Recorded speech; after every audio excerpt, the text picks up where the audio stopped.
Welcome to Facilitators Plus, Pakistan का पहला और वाहिद इंडस्ट्रियल बिजनेस डिजिटल प्लेटफॉर्म जो ना सिर्फ industrial equipments and parts provide करता है बल्कि आपको industrial business training, technical guidance और ऑनलाइन कंसल्टेशन सर्विसेज भी फराहम करता है। यही वजह है, इससे बेहतर और फायदेमंद कहीं नहीं।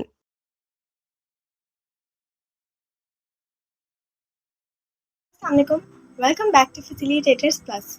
कैसे हैं आप? हम उम्मीद करते हैं कि आप ठीक होंगे। कुछ स्क्रीन पे कंट्रोलर्स नज़र आ रहे हैं।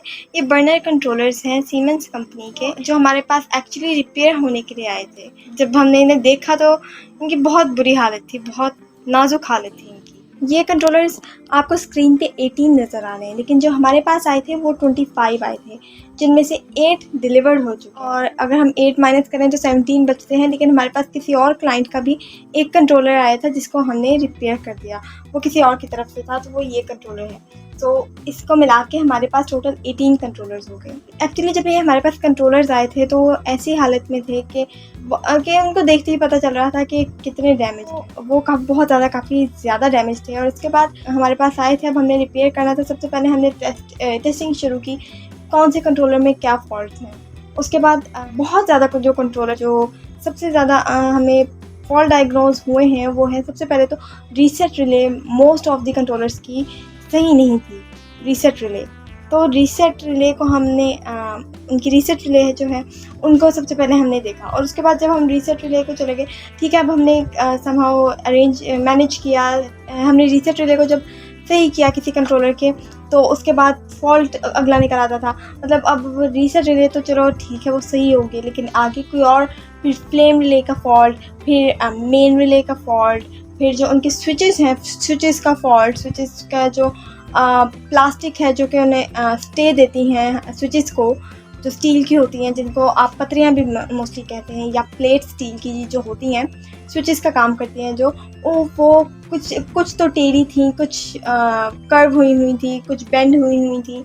और इसी तरह के कितने ही फॉल्ट निकले। फिर किसी की मोटर जैम थी, किसी की मोटर जो जैम थी, जिसकी वजह से काम नहीं करती थी। मोटर्स जो हैं उनके, जो मोटर्स हैं उनके ढेर सारे फॉल्ट्स निकले। कोई किसी की मोटर कुछ बिहेव करती है, मतलब इर्रेगुलर बिहेवियर, जैसे कि क्लॉकवाइज एंड एंटी क्लॉकवाइज एक मोटर वो दोनों तरफ घूमती है।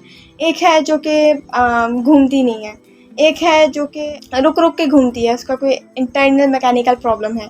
कुछ है जो गर्म हो जाती, मतलब हमने जो निकाली डिफरेंट फॉल्ट्स निकले। फिर उनकी जो सिस्टम होता है अंदर, जिनको गरारियाँ कहते हैं, वो किसी की टूटी है, किसी की ख़राब है, किसी का कोई फॉल्ट्स हैं, इस तरह के फॉल्ट्स। और फिर जो मेन नीचे की प्लेट होती है, जिसके साथ आप पिलर्स कह सकते हैं लगे होते हैं, जिसके ऊपर साथ हमारा कंट्रोलर का जो सर्किट है वो कनेक्टेड होता है, जो लगा होता है, सपोर्ट देता है।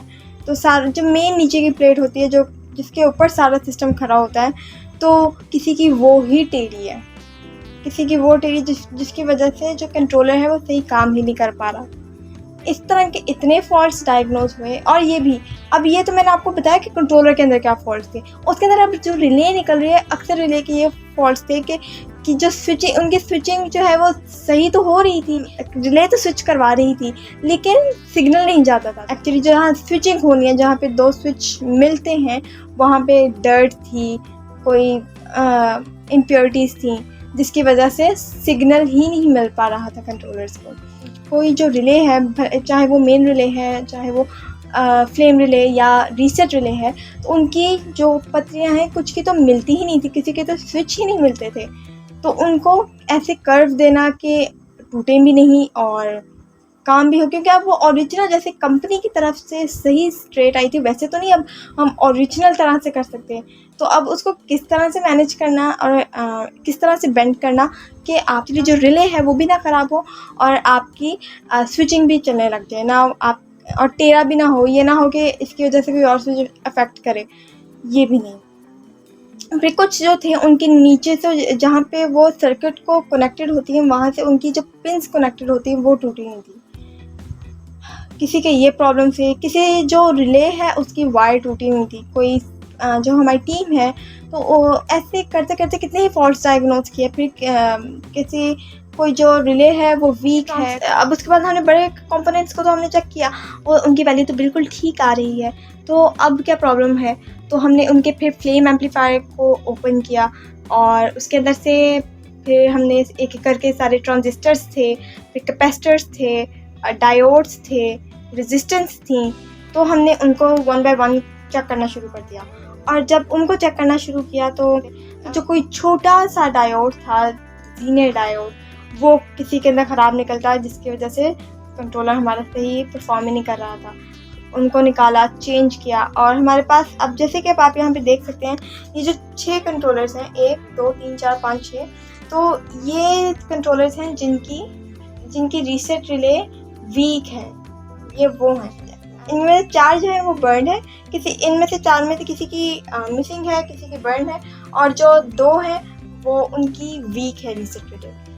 ये हमें फॉल्ट पता चल गया। अब ये जो आपको 3 नज़र आ रहे हैं, ये वाले 3, ये इनकी बहुत बुरी हालत थी। इनके अंदर सिर्फ कुछ चीज़ें थी जो सही नहीं कर रही थी। तो जो इनकी सही वाली चीज़ें थी वो हमने निकाल के, जो इनके कंपोनेंट सही थे, जैसे कि कोई रिले ठीक थी, कोई ट्रांसफार्मर ठीक था, किट ठीक थी, कैपेसिटर ठीक था, डायोड ठीक था, इसका कोई भी कंपोनेंट जो ठीक था वो हमने उठा के, जो हमें ज़रूरत थी किसी और कंट्रोलर्स में, जैसे कि इनको हमें ज़रूरत थी बहुत सी चीज़ों की, तो हमने उनमें पूरा किया।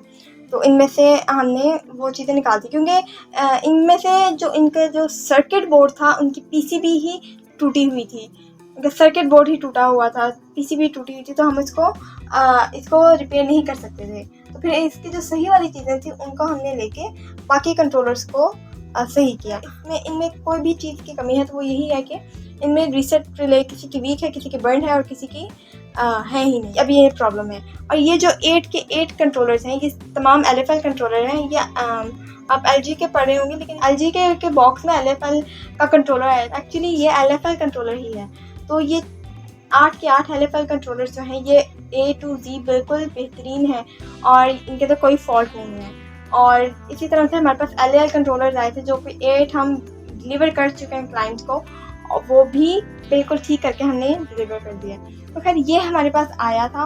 अल्हम्दुलिल्लाह, हम 25 साल से ज़ायद अरसा कामयाबी के साथ इंडस्ट्रियल ऑटोमेशन सर्विसेज और प्रोडक्ट्स पूरे पाकिस्तान में फ्राहम कर रहे हैं।